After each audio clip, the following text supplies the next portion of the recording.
ಸಾಕಷ್ಟು ಕರೆಗಳು ಬರ್ತಾ ಇರೋದ್ರಿಂದ ಕಾಲ್ಗಳು ಕೂಡ ಜಾಮ್ ಆಗ್ತಾ ಇದೆ. ಈಗ ನಾವು ಗಮನಿಸ್ತಾ ಇದ್ದೀವಿ, ಅನೇಕರು ತಮ್ಮ ತಮ್ಮ ಅಭಿಪ್ರಾಯವನ್ನು ತಿಳಿಸ್ತಾ ಇದ್ದಾರೆ. ಪರ್ಯಾಯ ಇಂಧನ ಎಷ್ಟು ಅಗತ್ಯ ಇದೆ ಅನ್ನೋದು ಒಂದು ಕಡೆ ಆದ್ರೆ, ಸರ್ಕಾರ ಈ ನಿಟ್ಟಿನಲ್ಲಿ ಯಾವ ರೀತಿಯ ಕ್ರಮ ತಗೋಬೇಕು ಅನ್ನೋದ್ರ ಬಗ್ಗೆಯೂ ಕೂಡ ಜನ ತಮ್ಮ ಅಭಿಪ್ರಾಯವನ್ನ ತಿಳಿಸ್ತಾ ಇದ್ದಾರೆ. ಮತ್ತೊಬ್ಬ ಕಾಲರ್ ರೆಡಿ ಇದ್ದಾರೆ, ಸುಬ್ರಹ್ಮಣ್ಯ ಅಂತ ಮೈಸೂರಿಂದ. ನಮಸ್ಕಾರ ಸುಬ್ರಹ್ಮಣ್ಯ ಅವರೇ. ಸರ್ ನಮಸ್ಕಾರ. ಏನಂದ್ರೆ ಇವಾಗ ತುಂಬಾ ಪೆಟ್ರೋಲ್ ಇದೆಲ್ಲ ಕಷ್ಟ ಆಗ್ತಾ ಇದೆ. ಸಿದ್ದರಾಮಯ್ಯನವರು ಕಮ್ಮಿ ಮಾಡ್ಲೇಬೇಕು. ಯಾಕಂದ್ರೆ ಜನಸಾಮಾನ್ಯರು ಹಣ್ಣು ತರಕಾರಿ ಎಲ್ಲಾ ಬೆಲೆಗಳು ಜಾಸ್ತಿ ಆಗ್ಬಿಟ್ರೆ ಕಷ್ಟ ಆಗತ್ತೆ. ಹಾಗಾಗಿ ಸಿದ್ದರಾಮಯ್ಯನವ್ರನ್ನ ಒಂದ್ ಹಾಡಿನ ಮುಖಾಂತರ ಕೇಳ್ಕತೀನಿ. ಸಿದ್ದರಾಮಯ್ಯನವ್ರೆ, ನಾವು ನಿಮ್ಮ ನಂಬಿದ್ವಿ, ಪೆಟ್ರೋಲ್ ಬೆಲೆ ಮಾತ್ರ ಕಮ್ಮಿ ಮಾಡ್ಕೊಡಿ ಅಂತ ನಾ ಕೇಳಕ್ ಇಷ್ಟಪಡ್ತೀನಿ ಸರ್. ನೀವು ಕಾರಲ್ಲಿ ಓಡಾಡೋದಾ ಬೈಕಲ್ಲಿ ಓಡಾಡೋದಾ ಸುಬ್ರಹ್ಮಣ್ಯ ಅವರೇ? ಸರ್ ಕಾರು ಬೈಕ್ ಎರಡರಲ್ಲೂ ಓಡಾಡ್ತೀನಿ. ಕಾರ್ನೇ ಜಾಸ್ತಿ ಉಪಯೋಗಿಸ್ತೀನಿ. ಪೆಟ್ರೋಲ್ ಕಮ್ಮಿ ಆದ್ರೆ ಸ್ವಲ್ಪ ಉಪಯೋಗ ಆಗುತ್ತೆ. Thank you sir. Okay okay, ಧನ್ಯವಾದ ಸುಬ್ರಹ್ಮಣ್ಯ ಅವರೇ ಕರೆ ಮಾಡಿದ್ದಕ್ಕೆ.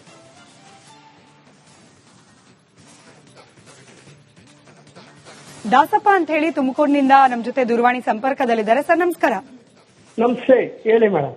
ನೀವೇ ಹೇಳಿ ಸರ್, ಏನ್ ಹೇಳ್ತೀರಿ? ಪೆಟ್ರೋಲ್ ಡೀಸೆಲ್ ಬೆಲೆ ಏರಿಕೆ ಆಗ್ತಾ ಇದೆ. ನೋಡಿ ಮೇಡಮ್, ರೈತರು ಮಧ್ಯಮ ವರ್ಗದವರು ಉಳಿಬೇಕಂತ ಅಂದ್ರೆ ಕರ್ನಾಟಕ ಸರ್ಕಾರದವರು ಸೆಸ್ ಹಾಕಿ ಜಾಸ್ತಿ ಮಾಡಿರೋದನ್ನ ಕಡಿಮೆ ಮಾಡಿದ್ರೆ, ಇವರು ಹೆಂಗೆ ಗ್ಯಾರಂಟಿ ಕೊಟ್ಟವ್ರ, ಇದು ಒಂದು ಗ್ಯಾರಂಟಿ ಆಗಿ ಕೊಟ್ರೆ ನಮ್ಗೆ ಅನುಕೂಲ ಆಗುತ್ತೆ ಮೇಡಮ್. ಸೊ 7ನೇ ಗ್ಯಾರಂಟಿ ಕೊಡ್ಬೇಕು ಅಂತೀರಾ? ಪೆಟ್ರೋಲ್ ಡೀಸೆಲ್ ಬೆಲೆ ಕಡಿಮೆ ಮಾಡಿ ಅಂತ ತಿಳ್ಕೊಳ್ಳಿ madam ಇನ್ಸೋದ್ನ.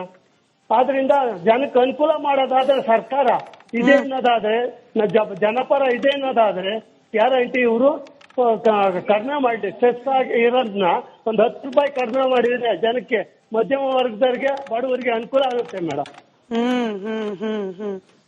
Right sir, right sir. ಧನ್ಯವಾದ ರಿಪಬ್ಲಿಕ್ ಕನ್ನಡಕ್ಕೆ ಕರೆ ಮಾಡಿದ್ದಕ್ಕೆ. ಶಿವಮೊಗ್ಗದಿಂದ ವಿನಯ್ ಕುಮಾರ್ ಅವರು ಇದ್ದಾರೆ. ವಿನಯ್ ಕುಮಾರ್ ಅವರೇ ನಮಸ್ಕಾರ. ನಮಸ್ತೆ. ಹೇಳಿ ವಿನಯ್ ಕುಮಾರ್ ಅವರೇ. ಸರ್ ಏನಪ್ಪಾ ಅಂದ್ರೆ, ಸೆಂಟ್ರಲ್ ಗವರ್ಮೆಂಟ್ ಇಂದ ಈಗಾಗಲೇ ಪೆಟ್ರೋಲ್ ಮತ್ತೆ ಡೀಸೆಲ್ ರೇಟ್ ಜಾಸ್ತಿ ಆಗಿರೋದ್ರಿಂದ ಹೌದು, ಈಗ ಸ್ಟೇಟ್ ಇದ್ರಲ್ಲಿ ಸ್ವಲ್ಪ ಕಡಿಮೆ ಮಾಡಬಹುದು. ಯಾಕೆಂದ್ರೆ 5 ರೂಪಾಯಿ ಅಥವಾ 6 ರೂಪಾಯಿ ಅಷ್ಟು ಇಳಿಕೆ ಮಾಡಬಹುದು ಲೀಟರ್ಗೆ. ಕೊಡೋದ್ರಿಂದ ಏನು ಯಾವುದೇ ರೀತಿ ನಷ್ಟ ಏನು ಆಗಲ್ಲ. ಈಗಾಗಲೇ ಕರ್ನಾಟಕ ಸರ್ಕಾರಕ್ಕೆ ಹೆಚ್ಚಿನ ಆದಾಯ ಬರ್ತಾ ಇದೆ ದಿನ ದಿನ, ಹೆಚ್ಚಿಗೆ ಆ ರೇಟ್ ಆದಾಗಿಂದ. ಹಾಗಾಗಿ ಸ್ವಲ್ಪ ಕೊಡ್ಬೋದು ಅಂತ ನನ್ನ ಅನಿಸಿಕೆ. ಥ್ಯಾಂಕ್ ಯು ವಿನಯ್ ಕುಮಾರ್ ಅವರೇ. ಮತ್ತೊಬ್ಬ ಕಾಲರ್ ರೆಡಿ ಇದ್ದಾರೆ, ಮುಕುಂದ್ ಅಂತ ಕರೆ ಮಾಡಿದ್ದಾರೆ. ನಮಸ್ಕಾರ ಮುಕುಂದ್ ಅವರೇ.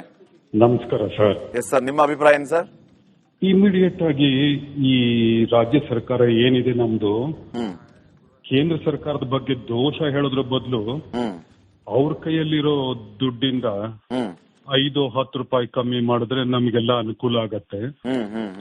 ಓಕೆ, ಮಿಡ್ ಟರ್ಮ್ ಪ್ಲಾನ್ ಆಗಿ ನಮ್ಮ ಇವಿ ವೆಹಿಕಲ್ಸ್ ಅದು ಇದೆಲ್ಲ ಜಾಸ್ತಿ ಮಾಡ್ಕೋಬಹುದು. ಈಗ ನೋಡಿ, ಚೈನಾದಲ್ಲಿ ಈವನ್ ಬಸ್ಸಸ್ ಅಂಡ್ ಟ್ರಕ್ಸ್ ಇವಿನಲ್ಲಿ ನಡೀತಾ ಇದೆ. ಅದನ್ನ ಮಾಡ್ಕೊಂಡ್ರು ನಮಗ್ ಬಹಳಷ್ಟು ಅನುಕೂಲ ಆಗತ್ತೆ.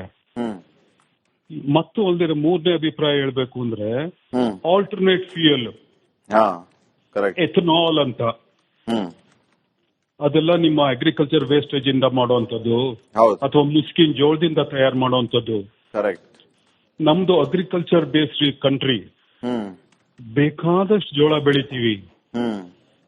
ಅದರಿಂದ ನಾವು ಇದ್ರ ಎಥನಾಲ್ ಪ್ರೊಡಕ್ಷನ್ಗೆ ಹೋದ್ರೆ ನಾವು ಪೆಟ್ರೋಲ್ ಮೇಲೆ ಡಿಪೆಂಡೆನ್ಸ್ ತಪ್ಪುತ್ತೆ. ನಾವು ಹೊರಗಿನ ದೇಶಕ್ಕೆ ಡಾಲರ್ ಕೊಟ್ಟು ಕೊಂಡ್ಕೊಳ್ಳೋದು ಬೇಕಾಗಿಲ್ಲ. Correct sir, correct. Thank you sir, ಕರೆ ಮಾಡಿ ನಿಮ್ಮ ಅಭಿಪ್ರಾಯವನ್ನ ತಿಳಿಸಿದ್ದಕ್ಕೆ. ವಿನೋದ್ ಅಂತ ಹೇಳಿ ಬೆಳಗಾವಿಯಿಂದ ದೂರವಾಣಿ ಸಂಪರ್ಕದಲ್ಲಿದ್ದಾರೆ. ನಮಸ್ಕಾರ ವಿನೋದ್ ಅವರೇ. ನಮಸ್ಕಾರ ಮೇಡಮ್. ಹೇಳಿ ಸರ್.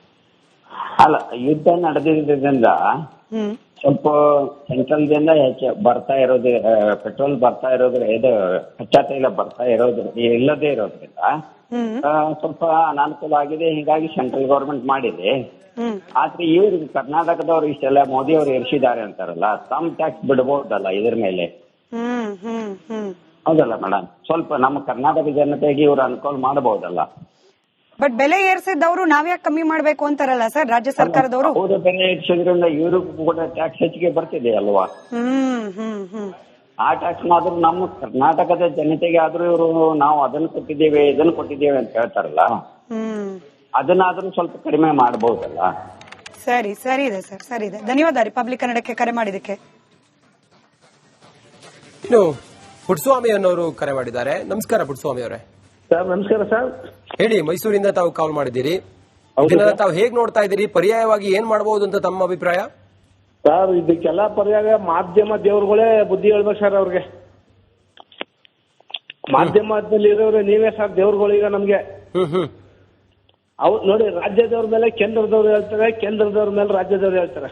ಓಹೋ, ಇಲ್ಲಿ ಯಾರು ಸರ್ ನಮ್ಗೆ ನಮ್ಮ ಹಕ್ಕನ್ನ ಕಿತ್ಕೊಂಡು ನಮ್ಮನ್ನ ಅಧಿಕಾರ ನಡೆಸ್ತೀವಿ ಅಂತ ಬಂದು ಅವ್ರ ಮೇಲೆ ಇವ್ರ ಮೇಲೆ ಅವ್ರು ಹೇಳ್ತಾರೆ. ಇವ್ರಿಗೆಲ್ಲ ಬುದ್ಧಿ ಹೇಳ್ಬೇಕು ಅಂದ್ರೆ ಸರ್ ಜನಸಾಮಾನ್ಯರು ಹೇಳಕ್ ಆಗಲ್ಲ ಅವ್ರಿಗೆ. ಮಾಧ್ಯಮದಲ್ಲಿ ದೇವ್ರುಗಳು ಇದ್ರು ಸರ್, ನೀವೇ ಸರ್ ಕಣ್ಣು ದೇವ್ರುಗಳು ನಮ್ಗೆ. ನಮಸ್ಕಾರ ಸರ್, ನಮಸ್ಕಾರ, ಥ್ಯಾಂಕ್ ಯು. ನಮ್ಗೆ ಏನಾದ್ರು ತಿಳುವಳಿಕೆ ಕೊಡೋದು ಅಂತ ನೀವೇನೇ ನೋಡಿ. ಇವರು ಗ್ಯಾರಂಟಿ ಕೊಡ್ತೀವಿ ಅಂತ ಹೇಳ್ತಾರಲ್ಲ, ಗ್ಯಾರಂಟಿ ಕೊಟ್ಟು ನಮ್ಮನ್ನೇ ಗ್ಯಾರಂಟಿ ಮಾಡಕ್ ಕೊಟ್ಟವ್ರೆ. ಹೌದೌದೌದು. ಆಗ್ಲಿ ಬಿಡಿ ಸರ್, ನೋಡುವ. ಥ್ಯಾಂಕ್ ಯು ನಮ್ ಜೊತೆ ತಾವು ಮಾತಾಡಿದಕ್ಕೆ. ಬೆಂಗಳೂರಿಂದ ಶ್ರೀನಿವಾಸ ಮೂರ್ತಿ ಅಂತ ಕರೆ ಮಾಡಿದ್ದಾರೆ. ನಮಸ್ಕಾರ ಶ್ರೀನಿವಾಸ ಮೂರ್ತಿ ಅವರೇ. ಸರ್ ನಮಸ್ತೆ ಸರ್, ನಮಸ್ತೆ. ನಾವು ನಿಮಗೆ ಹೃದಯಪೂರ್ವಕ ಅಭಿನಂದನೆ ಸಲ್ಲಿಸ್ತಾ ಇದ್ದೀನಿ. ಕಾರಣ, ಕರ್ನಾಟಕ ರಾಜ್ಯದ ಯಾವೇ ಟಿವಿಗಳು ಸಹ ಕೇಂದ್ರದ್ದು ರಾಜ್ಯದ್ದು ಏನು ಜವಾಬ್ದಾರಿ ಇದೆ ಪೆಟ್ರೋಲ್ ನಲ್ಲಿ, ಯಾರಿಗೆ ಏನು ಪರ್ಸೆಂಟೇಜ್ ಹೋಗ್ತಾ ಇದೆ, ಏನು ಜಾಸ್ತಿ ಆಗ್ತಾ ಇದೆ ಅದ್ರ ಬಗ್ಗೆ ಅರಿವು ಇರಲಿಲ್ಲ, ಕಡಿಮೆ ಇತ್ತು ಅರಿವು. ನೀವು ನಿಮ್ಮ ಟಿವಿ ಮೂಲಕ ಜನಗಳಿಗೆ ತಿಳಿಪಡಿಸ್ತಾ ಇದ್ದೀರಾ, ಅದಕ್ಕೆ ಹೃದಯಪೂರ್ವಕ ಅಭಿನಂದನೆಗಳು. Thank you sir. ಮೊದಲನೇದು. ಎರಡನೇದು, ಬೇರೆ ದೇಶಗಳಿಗೆ ಹೋಲಿಸಿದ್ರೆ ಇದು ನರೇಂದ್ರ ಮೋದಿ ಅವರು ಮಾಡಿರೋದಲ್ಲ. ಯಾವುದೋ ದೇಶದ ಕಿತ್ತಾಟದಲ್ಲಿ ಈ ಸಮಸ್ಯೆ ಉದ್ಭವ ಆಗಿರೋದ್ರಿಂದ ಎಷ್ಟೋ ದೇಶಗಳು, ಶ್ರೀಮಂತ ದೇಶಗಳೆಲ್ಲ ಪಲ್ಟಿ ಹೊಡೆದು ಹೋಗಿದ್ದಾವೆ. ಆದ್ರೂ ಸಹ ನಮ್ಮ ನರೇಂದ್ರ ಮೋದಿ ಸರ್ಕಾರ ಕ್ಲೀನ್ ಆಗಿ ತಗೊಂಡು ಹೋಗ್ತಾ ಇದ್ದಾರೆ. ಈ ಒಂದು ಪರಿಸ್ಥಿತಿನಲ್ಲಿ ₹1, ₹2 ಜಾಸ್ತಿ ಆಗಿದ್ದು ದೊಡ್ಡ ವಿಚಾರ ಅಲ್ಲ. ಕರ್ನಾಟಕ ರಾಜ್ಯಕ್ಕೆ ಎಷ್ಟು ಹೋಗ್ತಾ ಇದೆ ಈ ಪೆಟ್ರೋಲ್ ಅಲ್ಲಿ ದುಡ್ಡು, ಡೀಸೆಲ್ ಅಲ್ಲಿ ಎಷ್ಟು ಹೋಗ್ತಾ ಇದೆ ಅನ್ನೋದು ಜನಗಳಿಗೆ ಅರಿವನ್ನು ಮೂಡಿಸಿದ್ದೀರಾ. ಹಾಗಾಗಿ ಈ ನಮ್ಮ ರಾಜ್ಯ ಸರ್ಕಾರನ ಸಹ ಕೇಂದ್ರ ಸರ್ಕಾರದ ಜೊತೆ ಕೈ ಜೋಡಿಸಿದ್ರೆ, ರಾಜಕೀಯ ದ್ವೇಷ ಯಾವುದೇ ಇದ್ರೂ ಸಹ ಇದನ್ನ ಬಿಟ್ಟು ದೇಶದ ಅಭಿವೃದ್ಧಿಗೋಸ್ಕರ ಕೈ ಜೋಡಿಸಿರೋ ಸುಂದರವಾದ ದೇಶ ಆಗುತ್ತೆ ಸರ್. ದೇಶಕ್ಕೆ ನಾವು ಏನ್ ಕೊಡ್ತಾ ಇದೀವಿ ಅನ್ನೋದು ಮುಖ್ಯವಾಗುತ್ತೆ. ₹1, ₹2 ಜಾಸ್ತಿ ಆದ ತಕ್ಷಣದಲ್ಲ. ಎಷ್ಟು ಸಮಸ್ಯೆ ಇದೆ, ಇಂಟರ್ನ್ಯಾಷನಲ್ ಎಷ್ಟು ಇಶ್ಯೂ ಇದೆ. ನಾನು ಸಹ I was an air force, ನಾನು ಮಿಲಿಟರಿನ ಸರ್ವಿಸ್ ಮಾಡಿದ ಮಿಲಿಟರಿ ಆಫೀಸರ್ ನಾನು. ಹಾಗಾಗಿ ಇವತ್ತಿನ ದೇಶದ ಪರಿಸ್ಥಿತಿ ತುಂಬಾ ಚೆನ್ನಾಗಿ ತಗೊಂಡೋಗ್ರಿಗೂ ಧನ್ಯವಾದಗಳು. ರಾಜ್ಯ ಸರ್ಕಾರ ಹೆಚ್ಚಿನ ಜವಾಬ್ದಾರಿ ತಗೊಂಡು ಮಾಡಲಿ. ಅದರಲ್ಲಿ ವಿಶೇಷವಾಗಿ ಜನಗಳಿಗೆ ಅರಿವು ಮೂಡಿಸಿದ ನಿಮ್ ಕಂಗ್ರಾಚುಲೇಷನ್. Thank you. ಉಪಯುಕ್ತವಾದ ಅಭಿಪ್ರಾಯವನ್ನು ಹಂಚಿಕೊಂಡ್ರಿ. ಹೃದಯದಿಂದ ಧನ್ಯವಾದಗಳು ಸರ್, ನಿಮಗೂ ಕೂಡ. ಜಗದೀಶ್ ಅಂತ ಹೇಳಿ ಬೆಂಗಳೂರಿನಿಂದ ಕರೆ ಮಾಡಿದ್ದಾರೆ. ನಮಸ್ಕಾರ ಸರ್. ನಮಸ್ಕಾರ ಮೇಡಮ್. ಹೇಳಿ ಸರ್, ಏನ್ ಹೇಳ್ತೀರಿ ಪೆಟ್ರೋಲ್ ಡೀಸೆಲ್ ಬೆಲೆ ಏರಿಕೆ ಬಗ್ಗೆ? ಮೇಡಮ್, ಇವಾಗ ನಾವು 2026 ಇದ್ದೀವಿ. ಈ ವಿಷಯ 2020 2001 ಬಂದಿದೆ ಮೇಡಮ್. ಕೇಂದ್ರ ಸರ್ಕಾರ, ಎಲ್ಲಾ ಸರ್ಕಾರಗಳು ಈ ಇಂಧನದ ಬಗ್ಗೆ ಮಾತಾಡಿದ್ರು. ಆಮೇಲೆ ಏನಾಯ್ತು ಅಂತ ಹೇಳಿದ್ರೆ ಅದನ್ನ ಸೈಡ್ಗಿಟ್ರು ಫೈಲನ್ನ.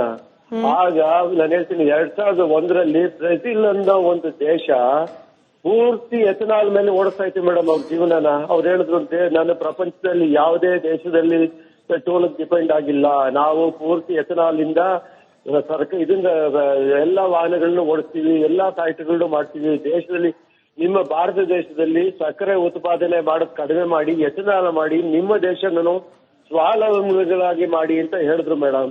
ಆಮೇಲೆ ಅದನ್ನ ಎಲ್ಲಾ ಅಧಿಕಾರಿಗಳು ಅದಕ್ಕೆ ಬಣ್ಣ ಗಿಣ್ಣ ಎಲ್ಲ ತಟ್ಟುಬಿಟ್ಟಿದ್ರು. ಇದರಿಂದ ಆಗೋದಿಲ್ಲ, ಇದರಿಂದ ಮೋಸ, ಸುಳ್ಳು ಅಂತ ಹೇಳಿ ಸೈಡ್ಗೆ ತಳ್ಳಿ ಫೈಲ್ ಅನ್ನ ಹಾಕಿದ್ರು.